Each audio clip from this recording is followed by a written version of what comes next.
Hi everybody, Dr. Mike here. So in this week 6 online tutorial, we've got a whole bunch of stuff to work through. We know that this week you had your online lecture, which was an introduction to the nervous system. You've had your online workbook, which has had a multitude of questions for you to work through about the introduction to the nervous system. And so what I want to solidify in this online tutorial are these particular points. So I've collated this from looking at the learning outcomes for this week, but also from your questions. So a lot of you have had questions about what the nervous system actually is and how we can segregate it into the central and peripheral nervous system. We're going to look at all the different types of potential that the nervous system can have. For example, resting membrane potential, graded potential, action potential. So it's not just us that have potential, nerves have potential as well, and we're going to talk about that. Synaptic transmission, how can one neuron speak to the next neuron?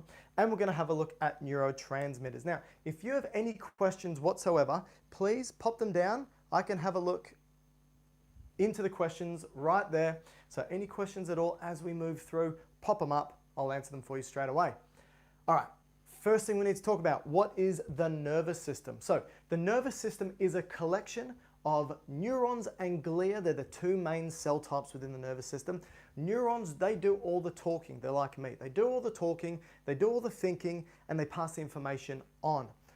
What the glia do, glia is Greek for glue. They're the best friends of the neurons, and they hold everything together. They support the neurons, they help provide them with nourishment, they help clean away any toxic metabolites. They just make sure the neurons are A-OK, like a good best friend always does.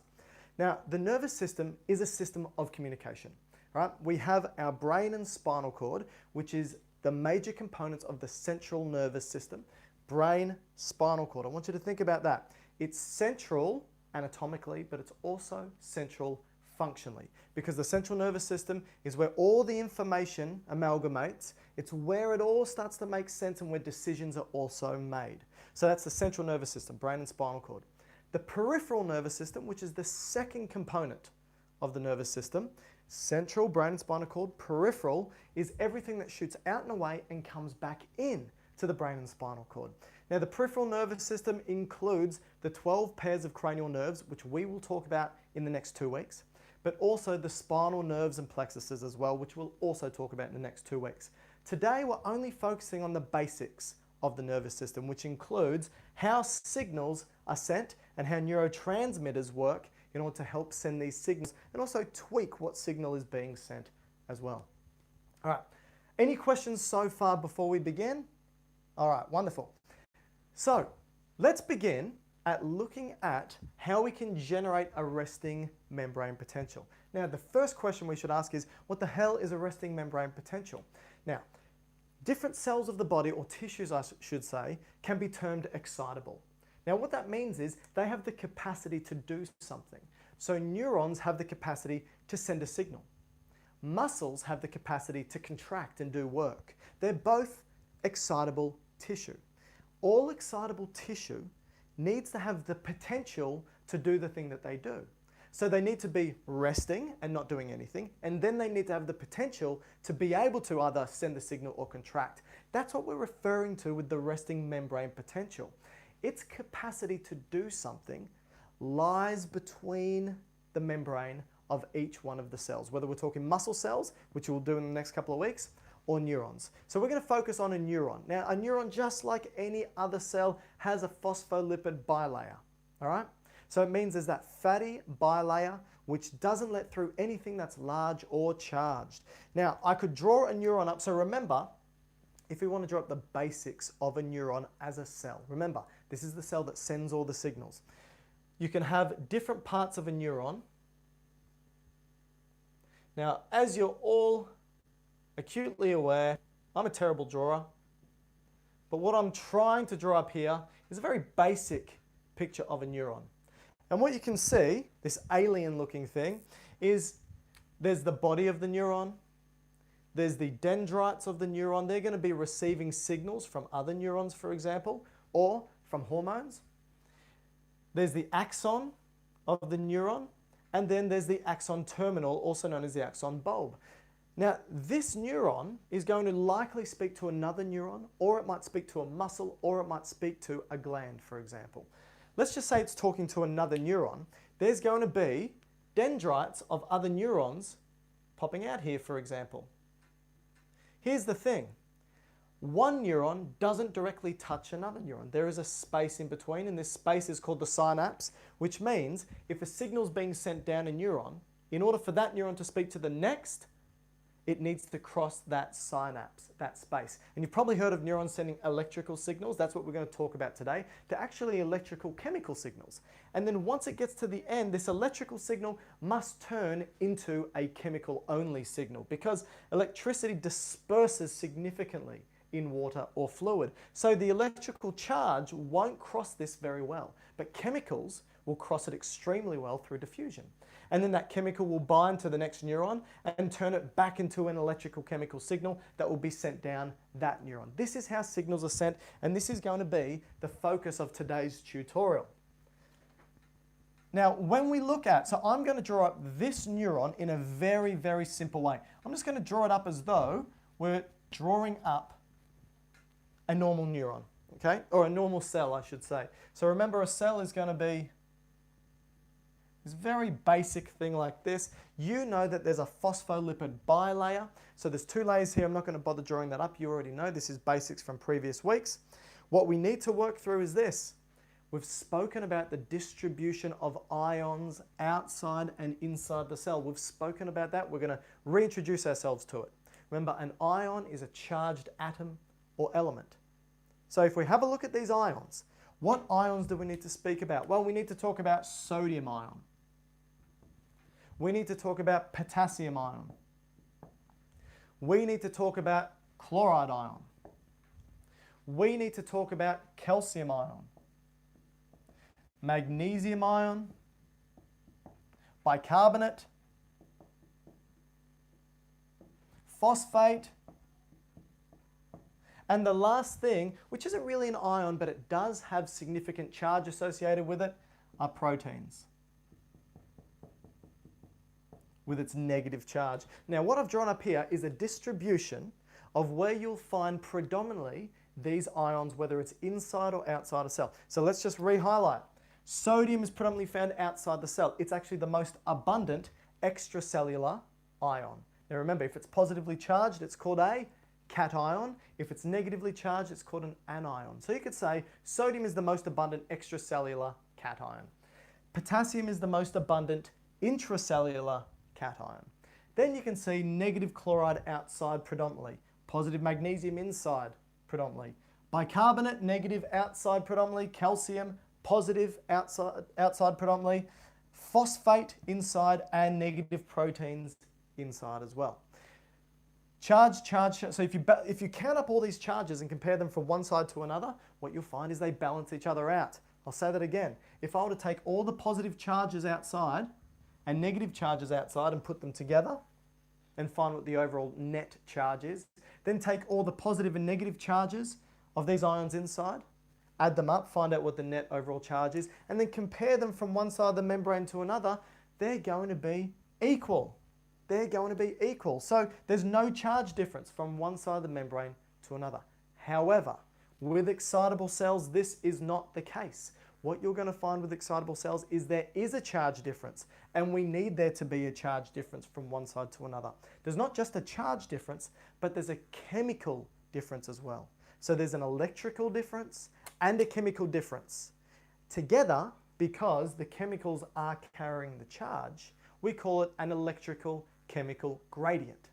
How do we establish this electrical chemical gradient? All right, the ions that I want to focus on today are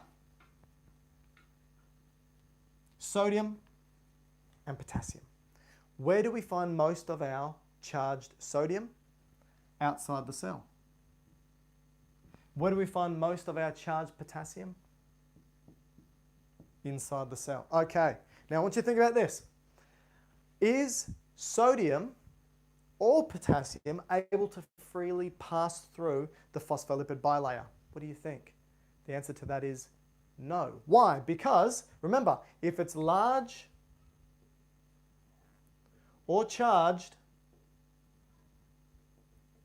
it's not getting through the phospholipid bilayer. Now, these ions are not large, they're atoms, right? But they are charged, so they're not getting through. But we've got more sodium outside, more potassium inside, and we know diffusion now. Diffusion is when a substance, usually a solute because it's dissolved inside of this solvent, which is the fluid, wants to go down its chemical gradient. Sodium wants to go down its chemical gradient, which means sodium wants to go from outside inside. Potassium wants to go down its chemical gradient, so it wants to go from inside outside, but they can't because there's a barrier there. However, in neurons, so this is a neuron, remember, what you're going to find is that the neuron is a little bit leaky to potassium. There's actually some potassium channels in the neuron membrane, and the door to the potassium channels are left slightly open. And what that means is potassium, all the potassium that's sitting inside, not all of it, but some of the potassium that's sitting inside, it can leak out. Now I want you to think about that. If some potassium is leaking out due to diffusion because of what we call these leaky potassium channels, what's happening to the charge inside? I told you originally the charge from the outside and the inside were even, they were balanced. But if some positive stuff is moving outside, it becomes slightly more negative inside compared to outside. So the inside compared to the outside is a little bit negative. In actual fact, if you were to compare the actual charge, which we measure in millivolts, if you were to compare this charge, the difference is this. Just taking into consideration the potassium leaking out, it's -5 millivolts. That's the charge difference just from these leaky potassium channels. However, we also have, and let's draw some more sodium outside, we also have other channels. Now, the sodium channels, they're not letting sodium in, all right? So sodium's staying outside. However, we know that we have a little bit of sodium inside, right? We know that, but not as much as outside. And we've got this potassium that's outside. We have something called a sodium-potassium ATPase pump. We've spoken about this. This is active transport. It uses ATP as an energy source to pump things up their concentration gradient. And what it does is it takes 2 potassium from outside and throws it in. 2 potassium outside. I'm going to draw that in another color so you can see it a bit better. Takes 2 potassium from outside and throws it inside. It takes 3 sodium from inside and throws it outside. Now, add those charges up. 2 positive things going in, 3 positive things going out. So you're now getting more positive things being thrown outside. Some positive stuff leaking out, making the charge difference -5 millivolts from inside to outside. Now we're throwing 2 positive things back in, but throwing 3 positive things back out. It's becoming even more negative inside. And this negativity that's being produced inside equates to -70, around about -70 millivolts. What we've now established is not just an electrical gradient from inside out, but a chemical gradient where most sodium is outside, most potassium is inside because of this sodium-potassium ATPase pump. This -70 millivolts is the resting membrane potential. Now, when a neuron is not doing anything at all, this is what's happening. It's charged negatively inside compared to outside, and it's -70 millivolts. Now, do we have any questions on that point? Because that's the first point we need to start with. We can't even talk about how a neuron sends a signal without us talking about resting membrane potential. Does that make sense? I want to see you type yes or no. And if it's a no, tell me why. What do you want me to focus on? Because I'm going to then focus on something called a graded potential.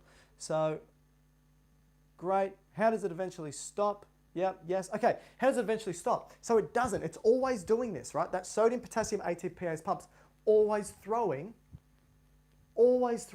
that sodium out, always throwing that potassium back in. It's constantly working. So neurons will always try and have this resting membrane potential established. Okay, let's now talk about graded potential. So let's draw the ends of 2 neurons, right? We're going to draw the ends of 2 neurons. So I've got one neuron here and I've got one neuron here coming in. So this is what we call the terminals or the synaptic bulb of two neurons. And they're going to synapse with one neuron. They're going to synapse with one neuron. So I'm going to draw up the dendrites of a neuron. So here's the body.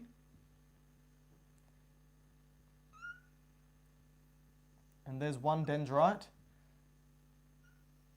And here's another dendrite. Now let's get rid of that negative 70 millivolts for the time being. I'll get back to that. All right. So let's just re-establish what I've drawn. The end of one neuron. So it's signals coming through. The end of another neuron, signals coming through. I haven't told you about what this signal is yet, but I will shortly. And they both want to talk to this neuron, and they're either going to tell it to send a signal or not send a signal. A graded potential is the ability of certain neurons to try and tell another neuron to send a signal or not send a signal. Let's have a look. And this sort of feeds into action potential, synaptic transmission, and neurotransmitters as well. So let's just focus on graded potentials. Here's the thing, right? We know that this neuron, because of the resting membrane potential, has a negative charge inside compared to outside. That negative charge, I said, was negative 70 millivolts. Now here's the thing. If we want this neuron to send a signal, the only way we can do this, so the only way neurons send signals is by making that negative inside more positive. I'll say that again. That's all a signal is. When I touch this whiteboard and I can feel it in a way in my brain, so I can touch that whiteboard, I know that something's touched my finger because a signal has been sent from my finger, down my arm, into my spinal cord, up to my brain, to my thalamus, to my cortex. I've felt something. You actually feel it in your brain because a signal has been sent. All that signal is a domino-like effect of positive changes inside the neuron. Positive, positive, positive, positive, positive, positive, positive, positive, and it just moves through like a domino effect. The question is, what is this positive change? Well, what's sitting outside predominantly is sodium. So if we throw sodium inside, that sends a signal. We also know calcium's outside predominantly. If we throw some calcium in, that sends a signal. So if we make it more positive inside, a signal is sent. But let's now think about this. What if we make it more negative inside? Well, it's not going to send a signal. In actual fact, it makes it harder to send a signal because, like I said, so I'm going to drop a little graph here, right? Hopefully you can see it. Negative 70 is where it's resting. We want to get it to negative 55. Even though it's still negative, it's a little bit more positive than negative 70, right? So, if at rest this is negative 70, and I throw some positive sodium inside, I'll show you how in a sec, but if I throw some positive sodium inside, this is going to drift up into the positive realm. Now, negative 55 is what we call threshold.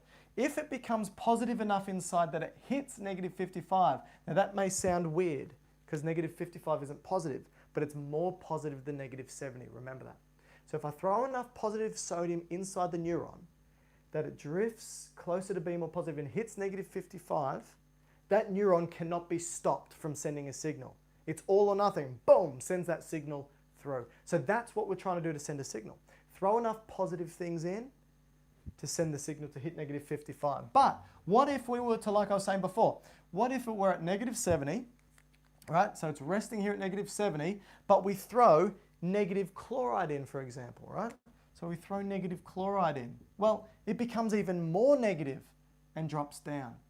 That means the distance to the negative 55 threshold is wider. It's greater. It's going to be harder to hit negative 55 to send the signal. Does that make sense? Please, does that make sense? We need it to be positive inside to send the signal. Now, what type of questions do we have? I believe negative 70 millivolts is inside the cell while negative 5 is outside the cell. I may be wrong. Yes, you're incorrect in the sense that the negative 70 is a charge difference. It's just saying that inside the cell compared to outside is negative 70. It's like if I were to pump the tire up of my bike and measure the pressure in the tire, that pressure is the pressure compared to the atmosphere. It doesn't take the atmospheric pressure and deduct it. It's basically thinking as though outside is 0, inside is negative 70, even though outside isn't 0. I know it's a strange concept, but all you need to remember is the difference is that inside is negative 70. What is the difference between a grade and action potential? I will talk about that in 1 sec. Let's do graded potential first, then I'll speak about action potential. So what happens when your hands go numb or something and you can't feel the sensation? Well, you've damaged, at least in the short term, the neurons. I'll talk about that in 1 sec. Once I finish graded potential, then I can talk about the receptors and what happens to them, especially when things go numb, for example. All right, so hopefully we're at this point and it's making sense. Graded potential. This neuron wants to set, let's just say this neuron has come from my finger. I've touched the whiteboard. So a signal's been sent down this neuron, but it needs to talk to the next neuron that's in my spinal cord. Let's say this is a neuron in my spinal cord. This is a neuron that's come from my arm. It wants to talk to it. It says, hey, I want you to send this signal to the brain for me. So it knows you've touched the whiteboard, all right? So it wants to send the signal through. All right, what it needs to do is this neuron needs to send a signal that allows for positive things. So remember, there's going to be channels here. There's going to be, what's sitting outside this cell? Positive sodium, positive calcium, negative chloride, right? Now there's going to be channels here specific for each one of these things. Specific for each one of these things. I'm going to draw them in different color. Let's make the chloride the blue channel. Let's make the calcium the black channel. Now what's going to happen is this neuron, in order to tell this neuron to fire a signal, we know what it needs to do. It needs to ultimately tell the positive things to move in. At least it needs to tell sodium to move in or the positive calcium. Because if both of those positive things come in, that becomes positive and it sends a signal. It doesn't want to send the negative chloride in, right? Because if it does, it won't send a signal like we spoke about. So the thing is, what does this neuron do to tell these ions to move in? Well, it must release neurotransmitters. And there's, as we're going to talk about shortly, some neurotransmitters are excitatory. That means they allow for signals to be sent. Some are inhibitory. That means they want to stop signals from being sent. So what type of neuron do we want to be, what type of neurotransmitter do we want to have released from this neuron? An excitatory neurotransmitter. For example, glutamate. Glutamate is basically the gold standard excitatory neurotransmitter. So this neuron will produce all these little, what are called vesicles, filled with its neurotransmitter that is glutamate. It will release this glutamate into the synapse, and it's going to bind to either the positive, because there's going to be little areas that it can bind to, right? It's going to be little binding pockets, little receptors for this glutamate. Let's write glutamate down. There's going to be receptors for it to bind to glutamate, and it wants to do it for either the positive sodium or the positive calcium. And if it does bind to them, they open their little lids and that positive sodium will move in, or that positive calcium will move in, taking their positive charge with it, making it more positive inside this neuron, and that neuron goes, awesome, let's send a signal, boom, signal is now sent down this neuron because an excitatory neurotransmitter called glutamate was released. It bound to glutamate receptors. Now glutamate receptors are called NMDA receptors. NMDA receptors. So these little receptors here have binding pockets for glutamate. They're called NMDA receptors. Glutamate binds. It opens the channel of either positive sodium or positive calcium. They rush in. Why do they rush in? Because it's down their concentration gradient. They've always wanted to rush in. Makes it positive inside, signal is sent. That's what happens for positive or excitatory neurotransmitters being sent. Now, let's say this one wants to stop this neuron from sending a signal. This is important because we don't want to fire off all neurons all the time. We want to tell neurons, hey, stop, don't send that signal. So, what does it do? This neuron will produce neurotransmitters in these little vesicles as well. These neurotransmitters are inhibitory neurotransmitters. So let's just write down for glutamate. Remember, I said it was excitatory. Here, this neurotransmitter is called GABA. And GABA is going to bind to GABA receptors.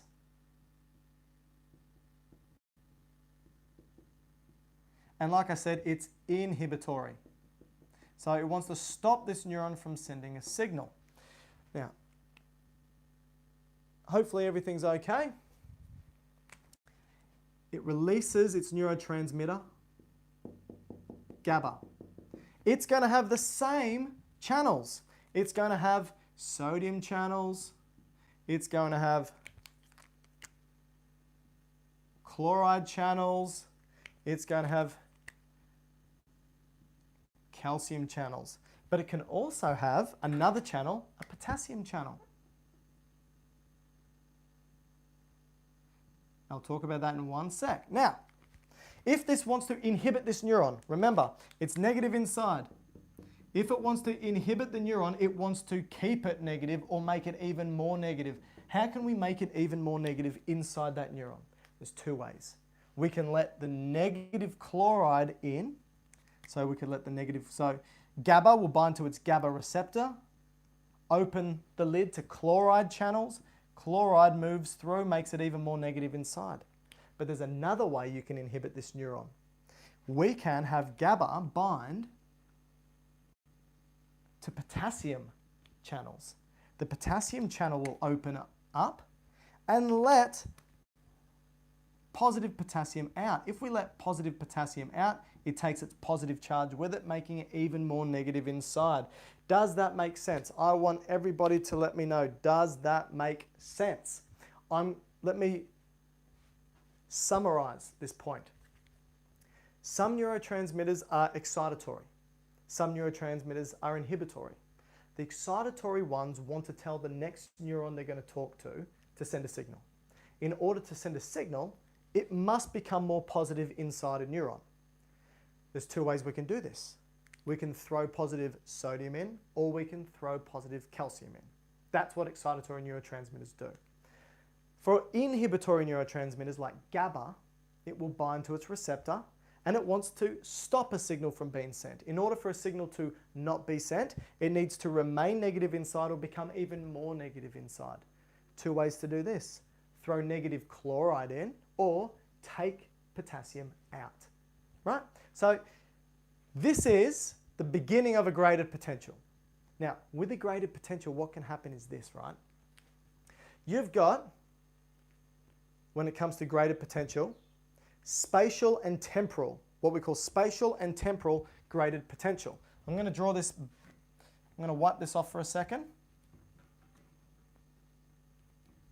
Spatial and temporal. So write that down for graded potential. You've got spatial and temporal graded potential. And I'll show you what that means in a sec.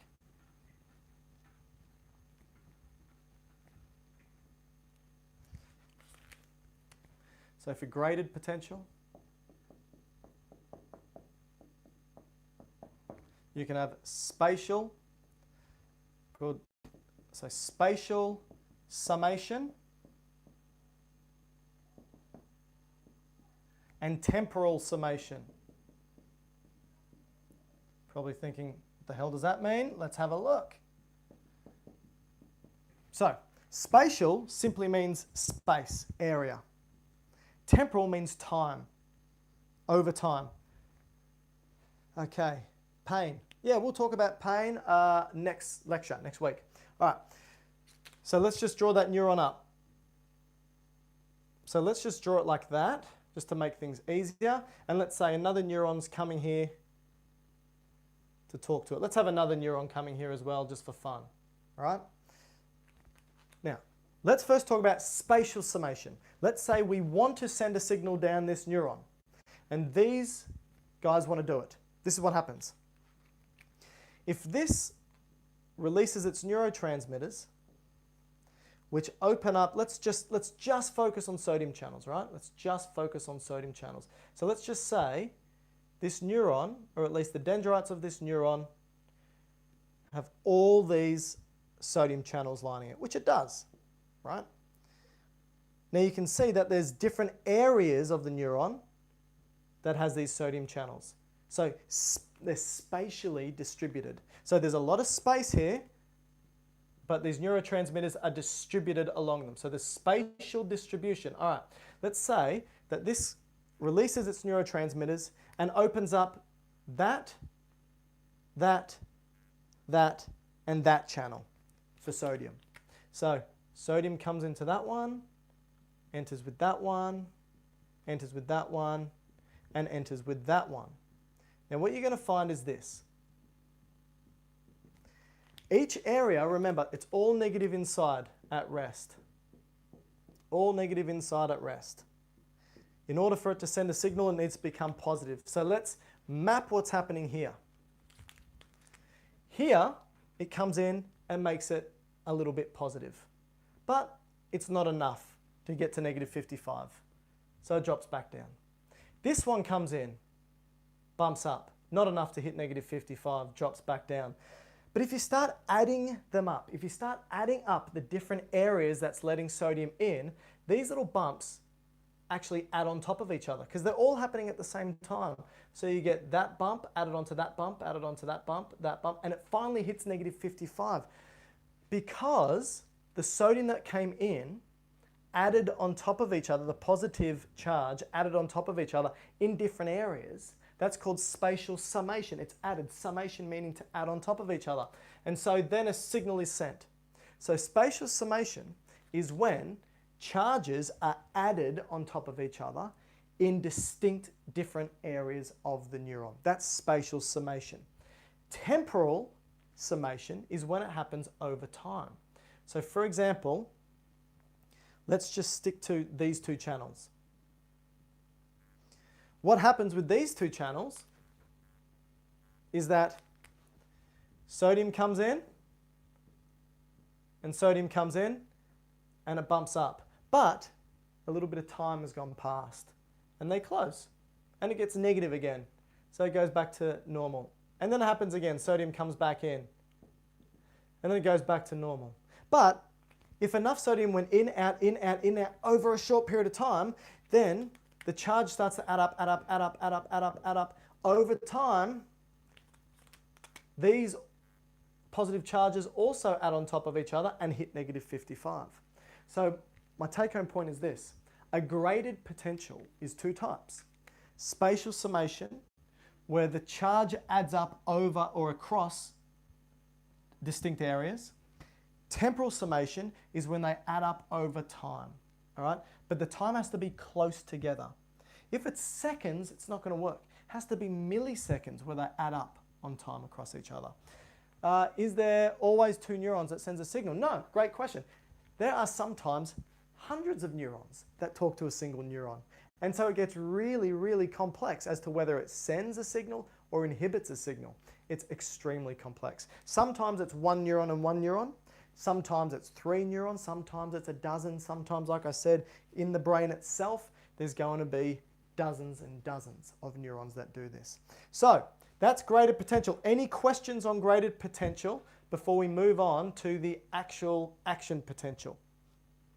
Action potential, really important. You can't understand how the nervous system works without focusing on action potential. So if you have any questions on graded potentials right now, just pop them in the chat box and I will answer them for you. Otherwise, we'll start moving on to action potential. Why does it go back down? So remember, it goes back down because the sodium potassium ATPase pump is always working. So for example, you got a neuron here, and I just told you some sodium's coming in here, some sodium's coming in here, but always, there's this pump that's taking that sodium and throwing it out. It's actually taking 3 of them and throwing them back out. So that's why when you throw positive things in, you've only got a short window to keep throwing them in to send a signal because this thing's going to work overtime to chuck it out. So what we need is either heaps of sodium coming in at once, right? Or small amounts of sodium coming in over a short period, all right? So That is because of the sodium potassium ATPase pump. Now, any other questions so far? Great. Let's talk about action potentials. Action potentials are how these signals are sent. So like I was saying before, let's tick this off, right? Greater potential, done. When we talk about, we also spoke about what the nervous system is. All right. When we talk about an action potential, like I said, I touch something with my finger.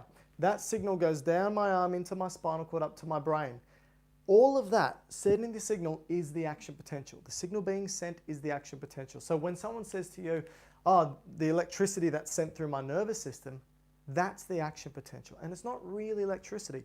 It's simply the charges of those ions going in and out. More specifically, like we're going to see, it's sodium and potassium moving into and out of the cell. So let's take a look. Does the graph of both spatial and temporal look the same, or should they look different? They look different. So when we look at the graph of spatial and temporal, so negative 70 millivolts, negative 55 millivolts, we need to hit negative 55, but we're starting at 70. For temporal, over time, it's going to be, because remember, this x-axis is time. Let's say milliseconds. 1, 2, 3, 4, 5, 6, 7, 8.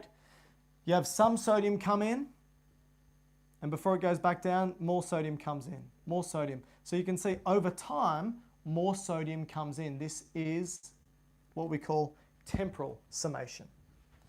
I don't need to rub that one out. When we look at spatial summation, you're actually getting it all adding on top of each other in the background. So in one go, you're going to have add until it hits that negative 55. Because spatial, it's all happening at the same time in discrete areas, it looks like it's just bumping up by itself. All right, now let's look at some action potential. All right, so with the action, actually I should draw that graph back up to help us. Let's go back to, okay, so draw a graph up, write negative 70, negative 90, negative 55, and positive 30. They're all the important parts of the graph that you need to know. And let's draw that line of threshold. That's where we need to hit. It needs to become positive enough inside the cell that it hits negative 55 for a signal to be sent. Now we can draw up a neuron.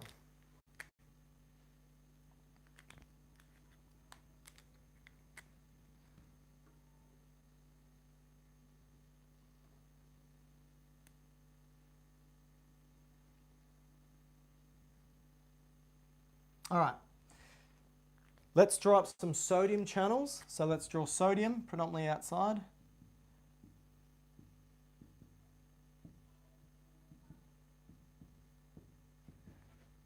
And let's draw some positive potassium inside.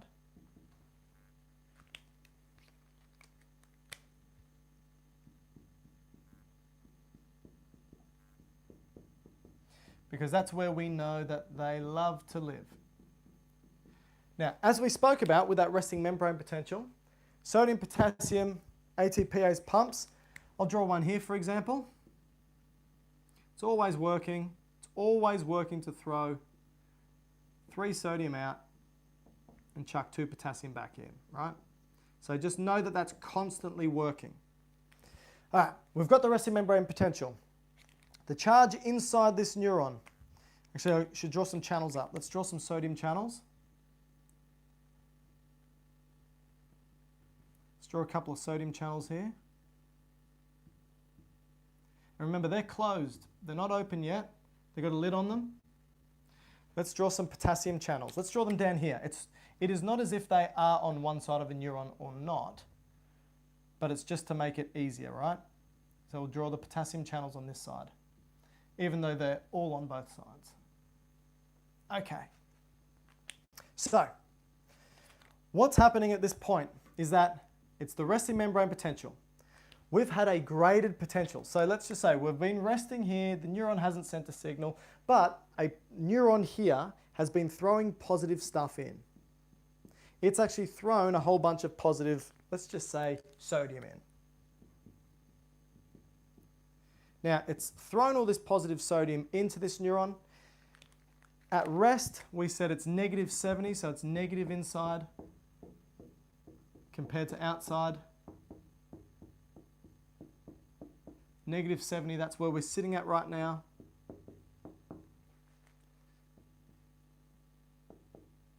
All right, this positive sodium has come in. It's making just this area of the neuron more positive, just this area. So if we were to put this graph and look just here, what happens is this starts to move up, up, up. It's becoming more positive. Now, if it becomes positive enough that it hits negative 55, what happens is that negative 55 millivolts is the key to unlock this first channel. This channel for sodium is what we call voltage gated. Let's write that down. There's different types of channels we need to talk about here. This one is voltage gated. So, just like a gate with a key, the key in this case is a charge, also known as a voltage. The voltage is negative 55 millivolts. So enough positive sodiums come in, it's positive enough, it's drifted up to negative 55, and once it's hit this point, this opens up. It goes, oh, negative 55. That's the key for me to open the gate. And when it opens the gate, sodium comes in. And because sodium has a positive charge with it, this part of the neuron becomes positive, or more positive, and hits negative 55, opening up the next gate, letting sodium in. Making this area of the neuron more positive, opening the next gate. Do you see what's happening? It's a domino-like effect where the positive sodium comes in, makes the local area hit negative 55 millivolts to open up the next sodium channel. Can you see that this is now moving like a domino effect down the neuron? This is simply the electrical signal that's sent through our body at all times. This is our signals. This is how the nervous system works. Now, as you can see, so much sodium is now rushing into the cell. If we were to measure the overall charge of this sodium rushing into the cell and look at this graph, it becomes so positive inside, it goes beyond negative 55 and it goes up to positive 30. All right. Is this depolarization? 100% yes it is. Let's talk about that. It started off as negative inside the cell compared to outside. So what we say is when you've got a membrane with two different charges on one side to the other, it's called polarized. The neuron at rest is polarized. There's a charge difference. But when we turn the negative inside into it being positive inside, that's called depolarization. I'll state that again. When sodium moves into a neuron to make it positive inside, that's called depolarization, which means this event that I've drawn up in blue is called depolarization. Let's write that down. Depolarization, all one word. And what's happening in depolarization? Sodium moves into the cell. Sodium moves in, all right? In depolarization, sodium moves in. Now, it goes so positive that it hits positive 30. It hits positive 30 millivolts inside. Now, here's the thing. Positive 30 millivolts is another key. It's another voltage gate. And it's a voltage gate that shuts off the sodium channels. So that's the key to say, all right, close the gate. But it's also the key to open up all these potassium channels. So at positive 30, we've now got voltage-gated potassium channels. And these voltage-gated potassium channels let potassium out. Now, potassium has a positive charge with it, right? So all this positive potassium is now rushing out of the cell down its concentration gradient, taking its positive charge with it, making it negative again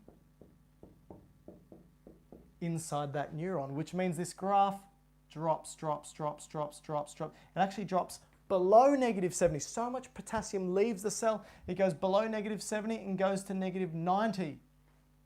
This is called repolarization. Because it's making it negative again like it was at the start, it's repolarizing the neuron. It's making it negative again. So let's write that down. This is now called repolarization.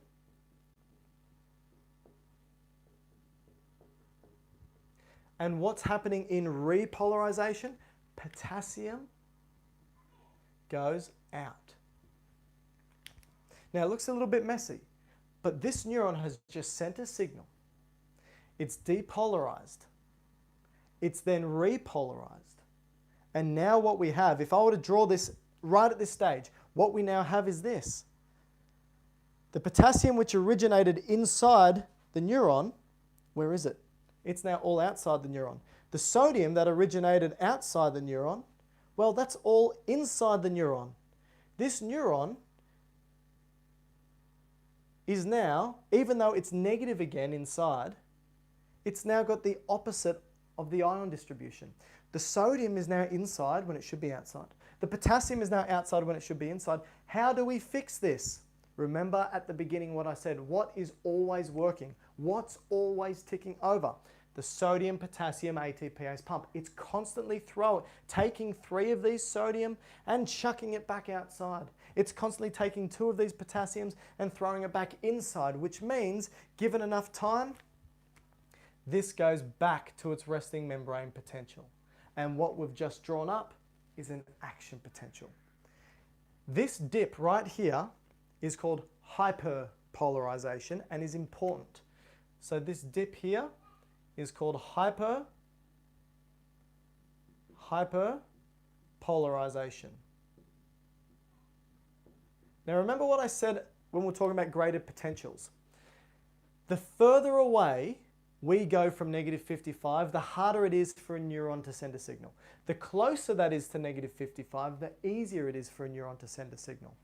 So why do you think we have hyperpolarization occurring? It makes it go further away, making it hard for this neuron to send a signal. It means that when a neuron sends a signal, let's just say from my hand to my brain, hyperpolarization happens so it doesn't send a signal again too quickly. You want a signal, then a break, then a signal, then a break. If you have signal, signal, signal, signal, signal all the time, it overburdens all the neurons in the surrounding area, and this can be what happens in epilepsy. So in epilepsy, what happens is this hyperpolarization phase tends to disappear, and as this drifts back down again, it doesn't hyperpolarize, it sends another signal. Boom, boom, boom. It's overburdening all the neurons around it, and so you have this misfiring of neurons, leading to basically this haphazard firing that results in issues within the brain and the other peripheral nerves. So this is an action potential.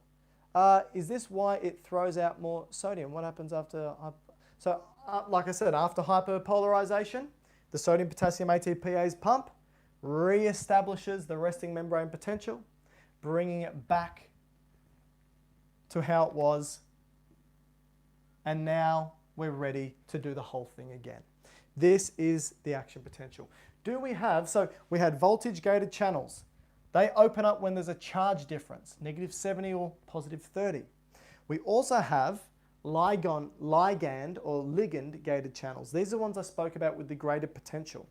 When you've got a neurotransmitter that's being released, right? Let's just say I've got glutamate being released and it's diffusing through the synapse and it binds here. So the chemical binding to open up the channel, that's a ligand or ligand, also known as a chemically gated channel, ligand gated, all right?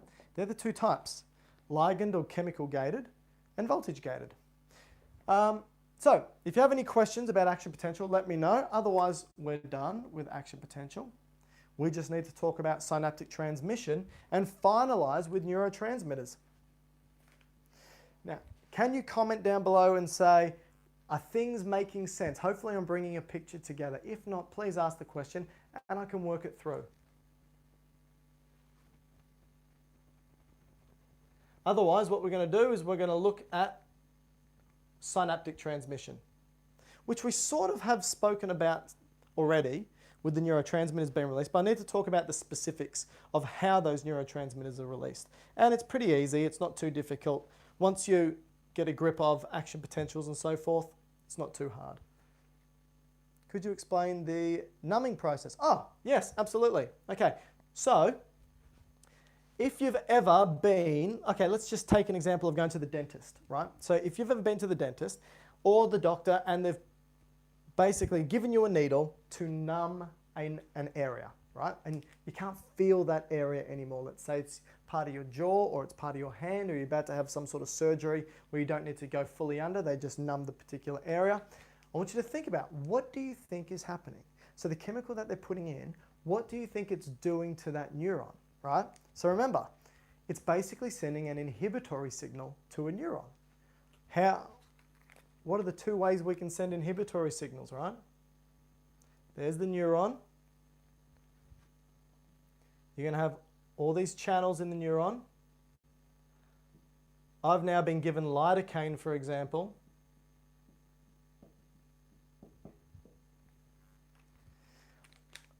In order for you to feel pain or feel anything, an action potential must be sent. If an action potential isn't sent, you don't feel it, right? So we just got to stop an action potential. And there's many ways you can stop an action potential. Here are the different ways. A drug, let's remove lidocaine because it works by a different mechanism, right? You're going to have these ligand or chemical gated channels, and you're going to have this voltage gated channel. All right. You can have chemicals that bind to a receptor that opens up a channel that lets chloride in. If chloride's in the cell, it becomes more negative. And I told you what happens. We have that graph. We have -70 where we're resting. And it goes down to around about -90 now. Sorry, -90. What did I say that's called? Hyperpolarization. So there's drugs that let chloride in that hyperpolarizes a neuron. I'm going to say that again. Hyperpolarization makes it harder to send a signal. Some drugs do this to numb neurons. Or you can open channels to let potassium out. That also hyperpolarizes the neuron. Or you can have drugs that directly inhibit the voltage-gated sodium channels. So no sodium can come in. That's what lidocaine does, right? A lot of the local anesthetics actually inhibit the sodium channels from opening up. So no signal can be sent. If you inhibit sodium channels, sodium doesn't go in. It doesn't become positive. It doesn't depolarize. That's how a lot of local anesthetics actually work. All right. Making sense? Awesome. Let's now look at synaptic transmission very briefly. So when we look at synaptic transmission, this is what happens at the gap between neurons. So there's one neuron, and let's say it's now talking to that neuron. Now, we can use any sort of neurotransmitter we want, right? We can use glutamate, for example. So let's just say, I told you that glutamate was an excitatory neurotransmitter. There's receptors for glutamate on neurons. Like this one, for example, it's going to have little receptors for glutamate, all right? So what's happening here is this. In order for this neuron to release glutamate, it has to have an action potential get all the way to the end. So what does that mean? It means that this neuron's going to have voltage-gated sodium channels opening up. It's negative, it's negative, it's negative, negative, negative, negative, negative, negative compared to positive outside, right? The action potential's moving its way down. It's now opening up these voltage-gated sodium channel. Sodium rushes in, makes this area positive, which opens up the next channel. Sodium rushes in, makes the next area positive, and now something different happens. Once we hit the axon terminal, or the bulb of the neuron, we have other channels. These channels are calcium channels. And once it hits negative 55, right here at the axon bulb, the calcium moves in. So here's the difference with synaptic transmission. Action potential, sodium, sodium, sodium, sodium, sodium. Now, calcium channels open, calcium rushes in,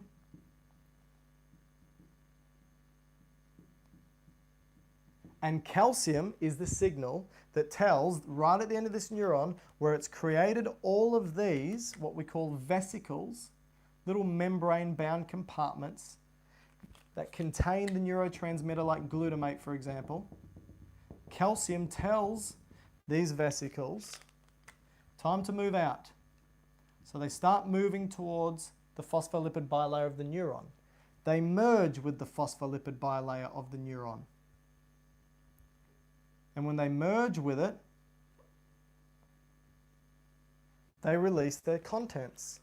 And they spill that glutamate out into the synapse. Remember, the space between one neuron and the next. So this glutamate now spills out. Now remember, diffusion.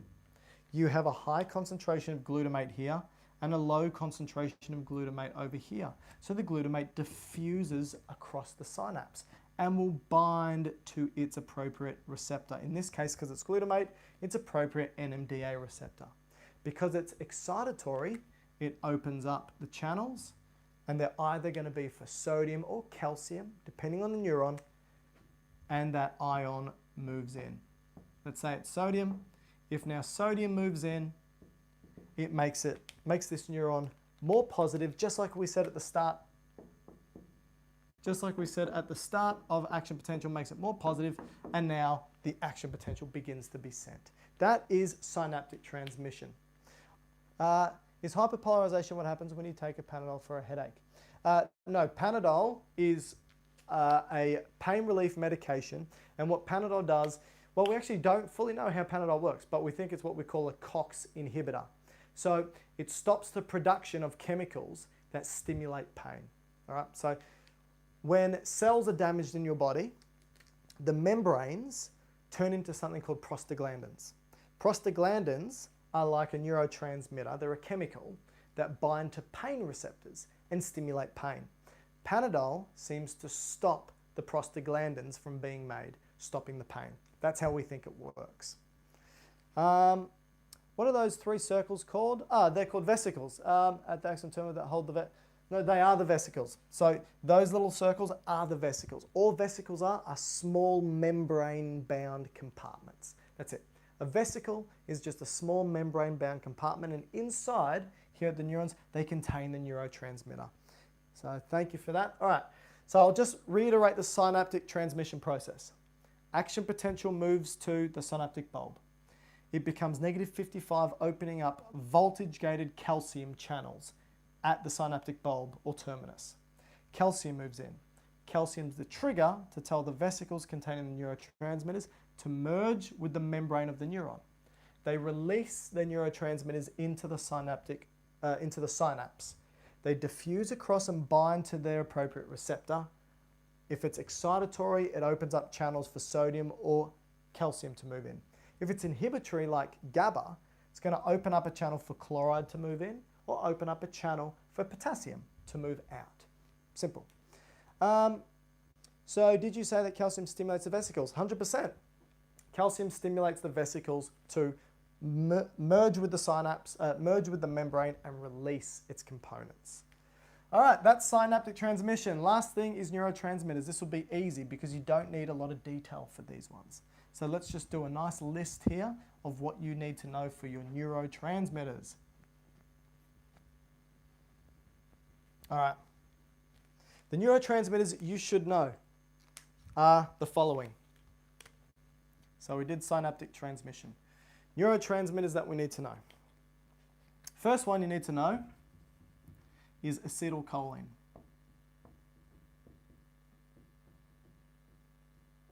Now this week I wouldn't stress too much, but as we move through next week and the following week, you'll be sick of hearing about acetylcholine because it plays really important roles in muscle contraction,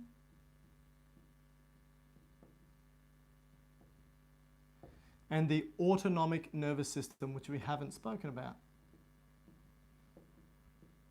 Let's just quickly talk about the autonomic nervous system. The autonomic nervous system is your basically automatic nervous system.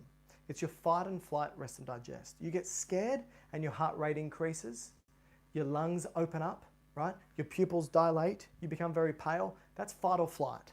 That's what happens when you get scared. Rest and digest is what happens when you're relaxing, digesting food, reading a book, watching TV. Heart rate drops, airways close up, pupils constrict, all these things happen. Acetylcholine is used not in the fight or flight, but in the rest and digest. And the rest and digest is actually called the parasympathetic nervous system. So, what acetylcholine does, remember when we talk about neurotransmitters, they're released from a neuron, they cross the synapse and bind to either another neuron or they bind to a muscle or a gland. For muscle contraction, acetylcholine binds to muscle. It contracts. For the parasympathetic nervous system, acetylcholine binds to the other neuron or the gland. All right? That's one neuron that you need to know. It is both excitatory and inhibitory. All right? A lot of neurotransmitters are. We'll talk about where acetylcholine is excitatory and inhibitory in future lectures because it's going to make more sense. Dr. Mike, can you suggest memory aid to remember the types of neurotransmitters? Also for glial cells. All right, I'll talk about that in one sec. Other neurotransmitter you need to know is adrenaline.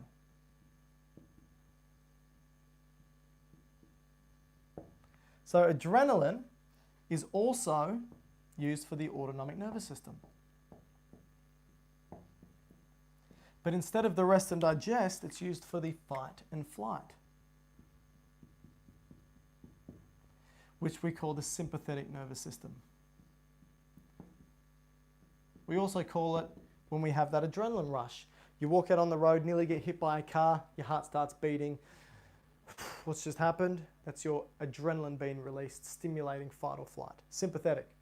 All right, another neurotransmitter you need to know, dopamine. So adrenaline is excitatory predominantly. Acetylcholine is excitatory and inhibitory.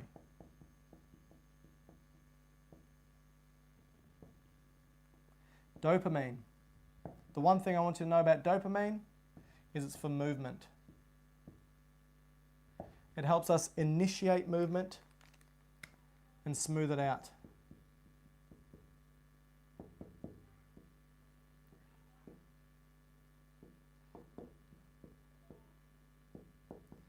So for example, when you want to begin to take a step, it's because of dopamine, allows us to initiate. The reason why when I move my hand it's fluid, it's because of dopamine.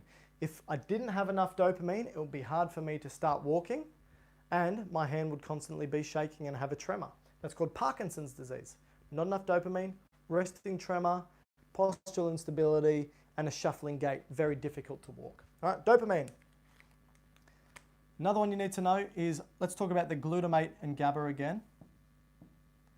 So glutamate is the stereotypical excitatory neurotransmitter, right? GABA is the stereotypical inhibitory neurotransmitter. Glutamate, excitatory, GABA, inhibitory, and they're used all throughout the body, all throughout the central nervous system, peripheral nervous system, mainly central nervous system, okay? So they're mainly central nervous system, but they are found all throughout central nervous system, so in the brain and spinal cord. Just to excite a neuron or inhibit a neuron. And the last one that I want you to know is something called substance P.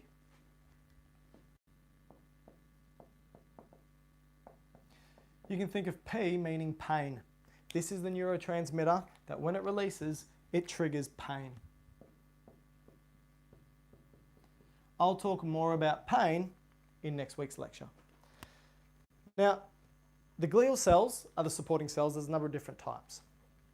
You know, you've got oligodendrocytes, you've got Schwann cells, you've got astroglia, microglia, and so forth. Just go back through what I went through in the lecture notes and my YouTube video because I talk about the different subtypes and components. When it comes to the easiest way to remember these, I think it's just, I don't have a mnemonic or anything because I've worked in neuroscience for a long time. I just know these ones. So first thing to begin, glutamate and GABA. Just remember them, excitatory, inhibitory, right? Then acetylcholine and adrenaline. One activates resting and digesting. The other one activates fight or flight. Acetylcholine also tells muscles to contract. Dopamine allows for you to move, think Parkinson's disease. And substance P, think P for pain. So this is where I'm going to finish. If you have any other questions, please quickly type them down. Otherwise, I hope that this was a good tutorial for you because I think that I went through a lot of stuff. Hopefully this is beneficial. Apart from that, everyone have a wonderful day, and I'm doing another one at 2 o'clock, and I'll see you there. Bye.